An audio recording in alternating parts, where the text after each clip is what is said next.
Welcome to the Word for Life podcast, a daily devotional covering the entire Bible from Genesis to Revelation. In Genesis chapter 41, we read how one day the king of Egypt was disturbed by his dreams.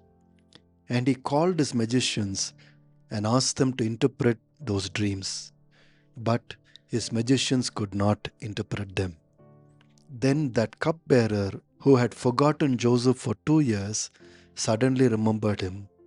He told the Pharaoh in verse 12 that in prison a young Hebrew interpreted their dreams. Pharaoh wasted no time in calling for Joseph.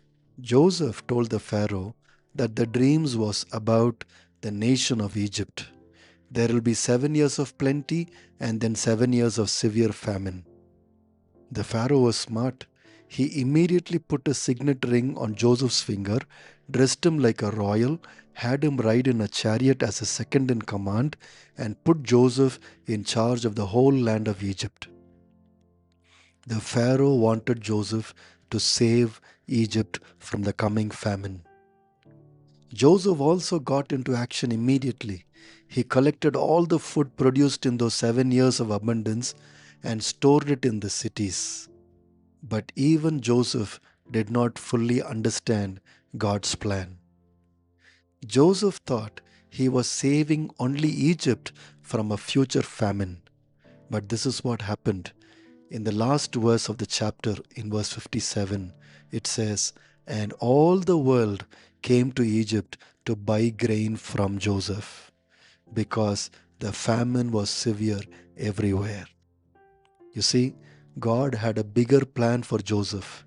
He will be a blessing not only to Egypt, but to the whole world.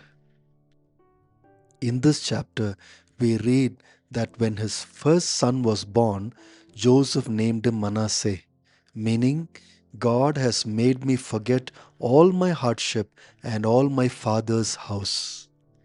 But in the very next chapter, his brothers came to him for food. And so, Joseph understood that God has chosen him to feed his father's house also. So it was not only for Egypt, but also for Abraham's family.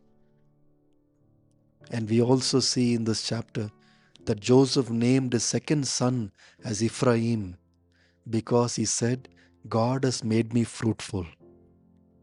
But Joseph soon found out that God has made him fruitful to be a blessing to others. Friend, we sometimes assume that our life is all about us, but we will soon find out that we are actually a vessel for God. Sometimes God will use us to bless others, encourage others, and pray for others.